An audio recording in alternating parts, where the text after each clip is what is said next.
Hello friend, आप लोग का स्वागत है सीएसएन स्टडी में। और आप लोग देख रहे हैं सामाजिक विज्ञान कक्षा 10 का। यह है हम लोग का सेट 5 और यह है सामाजिक विज्ञान का आखिरी सेट। तो इससे भी पहले हम लोग सेट 1, 2, 3, 4 बना चुके हैं कम्प्लीटली वीडियो। यदि नहीं देखे तो देख लीजिए। और ये जो है क्वेश्चन सब सेट में से 70% आप लोग का चांस है एग्जाम में क्वेश्चन आने का। तो अच्छी तरह से पढ़ लीजिएगा। सेट जितने भी है, चाहे वो साइंस में हो या सामाजिक विज्ञान या किसी और में है, जितने भी सेट 1 से 5 तक सेट है, तो कम्प्लीटली आप लोग इसको तैयारी कीजिएगा ही कीजिएगा, क्योंकि इसी से आपका क्वेश्चन आएगा। 70% से ज़्यादा क्वेश्चन आ सकता है। तो चलिए जानते हैं हम लोग। लास्ट सेट है सामाजिक विज्ञान का, सेट 5 है। तो पहला क्वेश्चन क्या है, चलिए देखते हैं। स्वतंत्रता, समता एवं बंधुत्व का नारा किस क्रांति की देन है? तो यह है 1 नंबर का आंसर हो जाएगा आपका ख, फ्रांसीसी क्रांति के। ठीक, ख नंबर 1 नंबर का ख होगा आंसर। उसके बाद देखिए 2 नंबर में क्या है, बिस्मार्क जर्मनी का प्रथम चांसलर कब बना? तो इसका हो जाएगा 2 का हो जाएगा 1871 में। ठीक, 1871 ईस्वी में प्रथम चांसलर बना था बिस्मार्क जर्मनी का। उसके बाद देखिए कि मनुष्य स्वतंत्र पैदा हुआ है किंतु वह सर्वत्र बंधनों में जकड़ा हुआ है, यह कथन किस दार्शनिक का है? तो इसका आंसर हो जाएगा आपका 3 नंबर का रूसो का। ठीक, रूसो, ग नंबर इसका 3 का ग इसका आंसर होगा। 4 नंबर में देखिए, किसके कल्पनादर्श यूटोपिया में एक आदर्श समाज की कल्पना की गई है? तो यह है घ, 4 का घ, फ्रेडरिक सरायू। ठीक, उसके बाद देखिए 5 नंबर में यंग इटली की स्थापना किसने की? तो 5 का हो जाएगा मेतेस्नी। ठीक, इसका हो जाएगा ख नंबर इसका आंसर होगा मेतेस्नी। ठीक, 5 का ख। उसके बाद देखिए असहयोग आंदोलन की समाप्ति किस घटना से हुई थी? तो असहयोग आंदोलन की जो किस घटना से समाप्त हो गई थी? ग नंबर इसका आंसर होगा। कितना का? 6 का ग, मतलब चोरी चोरा हिंसात्मक घटना के कारण खत्म हो गया था। उसके बाद देखिए 7 नंबर क्वेश्चन क्या है कि भारत छोड़ो आंदोलन की शुरुआत कब हुई थी? तो भारत छोड़ो आंदोलन की शुरुआत कब हुई थी? इसका आंसर हो जाएगा 1942, ग नंबर इसका आंसर होगा 1942 ईस्वी को भारत छोड़ो आंदोलन की शुरुआत हो गई थी। उसके बाद देखिए गदर पार्टी की स्थापना किसने की? गदर पार्टी की स्थापना किसने की थी? तो 8 नंबर का आंसर होगा लाला हरदयाल। इसका आंसर होगा ख, लाला हरदयाल। उसके बाद देखिए 9 नंबर क्वेश्चन क्या है कि स्वदेशी आंदोलन की प्रेरणा से भारत माता की छवि को किसने चित्रित किया? तो 9 का हो जाएगा अविनिंद्र नाथ टैगोर, मतलब कि इसका आंसर होगा ग, अविनिंद्र नाथ टैगोर। ठीक, उसके बाद 10 नंबर देखिए खुदाई खिदमतगार की स्थापना किसने की थी? खुदाई खिदमतगार की स्थापना किसने की थी? 10 का हो जाएगा ग, अब्दुल गफ्फार खान। इसके बाद 11 नंबर देखिए क्या है क्वेश्चन में, इनमें से कौन सा नवीकरणीय संसाधन नहीं है बोला गया? तो इससे सब जितना जल है नवीकरणीय संसाधन, पवन भी है, सौर भी है, तो यहाँ पर नहीं है, कौन है? इसका आंसर होगा घ, मतलब कोयला नवीकरणीय संशोधन नहीं है। उसके बाद देखिए 11 का तो हो गया घ। 12 में देखिए कितने किलोमीटर के बाद किसी देश का महासागरीय संसाधन पर अधिकार नहीं है? तो यहाँ पर संसाधन पर अधिकार नहीं है, 12 नंबर का आंसर होगा 200 किलोमीटर के बाद। ठीक, घ नंबर इसका आंसर होगा 12 का ग। उसके बाद देखिए 13 नंबर का आंसर क्या है, भारत के कुल क्षेत्रफल में कितने प्रतिशत क्षेत्र पर पठारी भाग है? तो भारत के कुल क्षेत्रफल में पठारी भाग कितना है? इसका आंसर होगा 13 का हो जाएगा ख। ठीक, 27% भाग क्या है? पठारी भाग है। उसके बाद देखिए 14 नंबर क्वेश्चन क्या है कि मृदा अपरदन का कौन सा कारण नहीं है। तो यहाँ पर कारण नहीं है पूछा, जल, वायु, हिम या वन। तो इसमें से कौन हो सकता है 14 नंबर का, हिम के कारण मृदा अपरदन नहीं है, होता है। इसका आंसर 14 का ग होगा। उसके बाद देखिए कि थोड़ा सा जूम हो गया ना। 15 नंबर में देखिए क्या है क्वेश्चन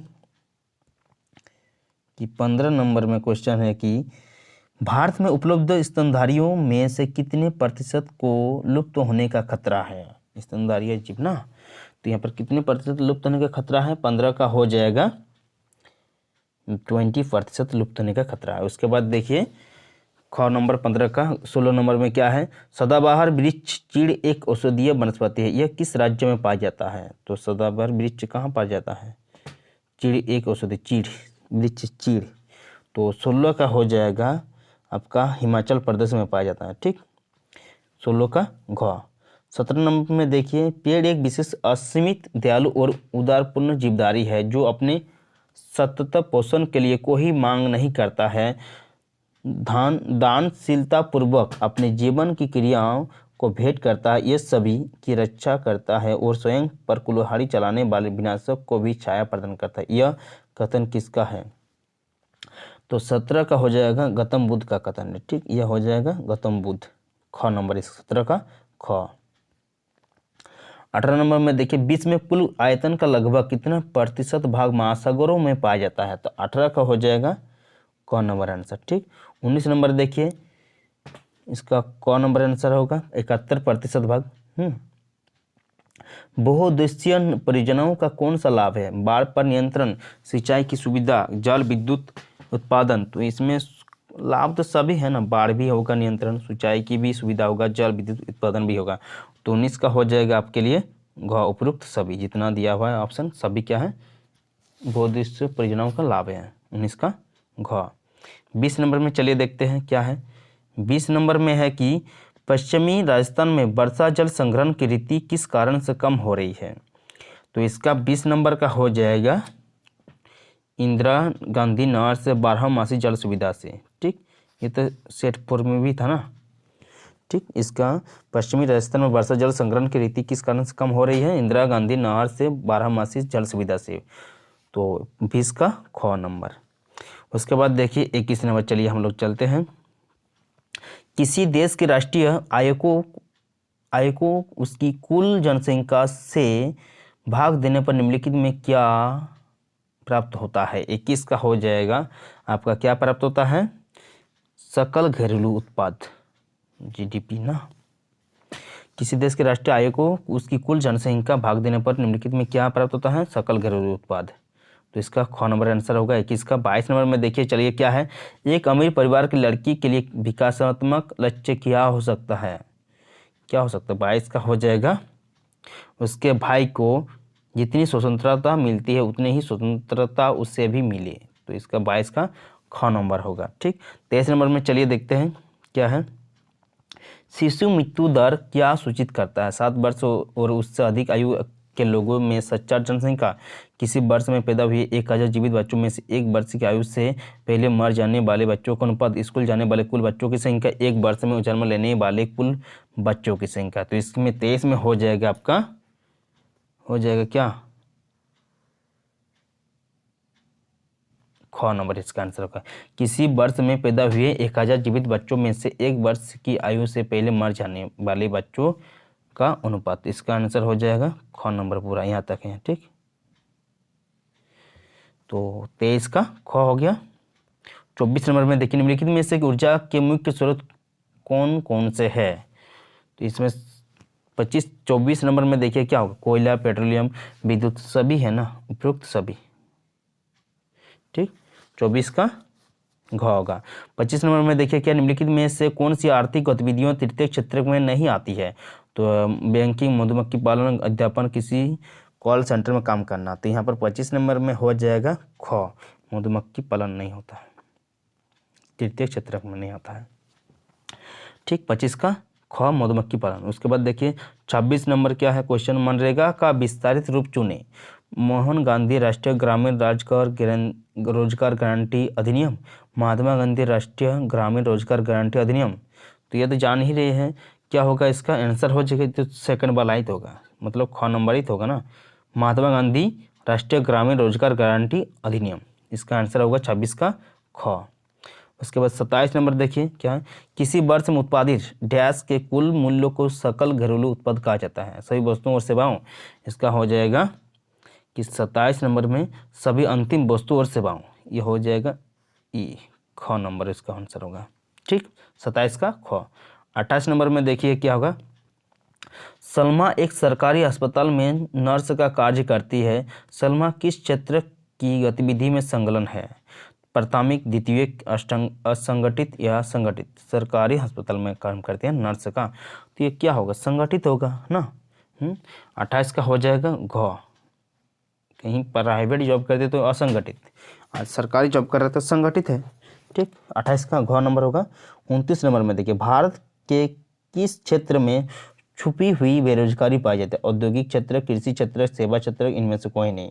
तो 29 का हो जाएगा कृषि क्षेत्र में छुपी हुई बेरोजगारी पाई जाती है, 29 का ख कृषि क्षेत्र। उसके बाद देखिए 30 में, इस क्षेत्र के श्रमिकों माल का उत्पादन नहीं करते, प्राथमिक, तृतीयक, द्वितीयक, चतुर्थक। तो इसमें हो जाएगा 30 नंबर में ग, तृतीयक क्षेत्र माल का उत्पादन नहीं करते बोल रहे हैं 30 नंबर में। इस 30 का ग नंबर इसका सही आंसर होगा। 31 नंबर में देखिए, बेल्जियम में सत्ता की साझेदारी के संबंध में कौन सा कथन असत्य है। तो इसका हम आंसर निकाल कर रखे थे ग नंबर 31 का, इसका आंसर होगा ग। बेल्जियम में अलग सरकार है और इसमें डच एवं फ्रेंच भाषी समुदायों का असमान प्रतिनिधित्व है। ठीक, 31 का ग होगा। इसके बाद देखिए, संघात्मक शासन प्रणाली वाला देश इनमें से कौन नहीं है। तो 32 का हो जाएगा ख, श्रीलंका नहीं है। ठीक, उसमें उसके बाद देखिए 32 का तो ख हो गया। 33 नंबर देखिए, निम्न में से किस देश में एकात्मक शासन व्यवस्था है। तो 33 का हो जाएगा श्रीलंका में शासन व्यवस्था, एकात्मक शासन व्यवस्था है, क्या होगा, श्रीलंका। ठीक, 33 का घ। उसके बाद 34 नंबर देखिए कि शिक्षा किसी सूची में शामिल है, शिक्षा किस सूची में शामिल है, सूची में शामिल। तो यह क्या 34 का हो जाएगा आपका समवर्ती सूची में, समवर्ती सूची में शामिल है। 35 नंबर क्वेश्चन क्या है, भारत में स्थानीय शासन प्रणाली कितने स्तर की है। तो भारत में स्थानीय शासन प्रणाली कितने स्तर की है। तो ये 35 का हो जाएगा त्रिस्तरीय प्रणाली का है, त्रिस्तरीय। ठीक, 35 का ग। उसके बाद देखिए 36 नंबर, संघीय सरकार की एक विशेषता नहीं है, संघीय सरकार की विशेषता नहीं है। तो इसका हम लोग आंसर निकाल कर रखे हैं 36 का होगा, निर्वाचित पदाधिकारी है ही सरकार में सर्वोच्च ताकत का उपयोग करते हैं। तो इसका आंसर ग क्या है, निर्वाचित पदाधिकारी ही सरकार में सर्वोच्च ताकत का उपयोग करते हैं। इसका आंसर होगा ग नंबर, 36 का ग। 37 नंबर है क्या है, देखें, निम्न में कौन सुमिलित है।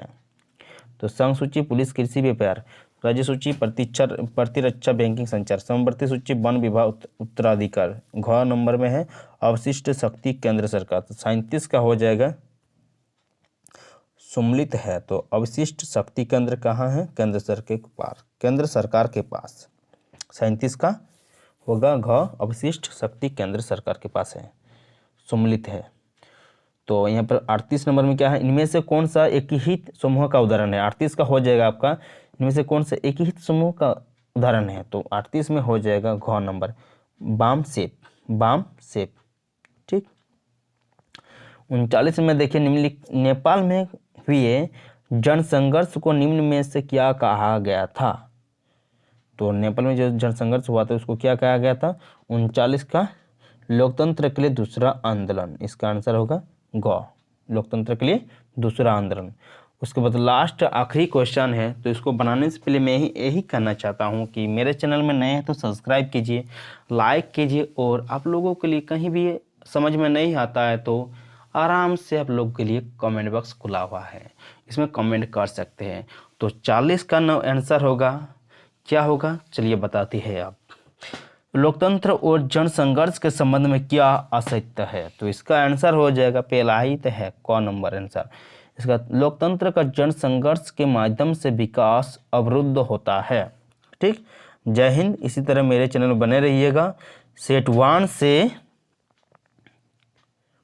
टू 5 कंप्लीट कर दिए हम लोग, तो पूरा मन लगा कर पढ़िए। आप लोग कहीं नहीं जाने वाला है, 40 के 40 अंक आने में कहीं कम नहीं होगा, इसीलिए ना।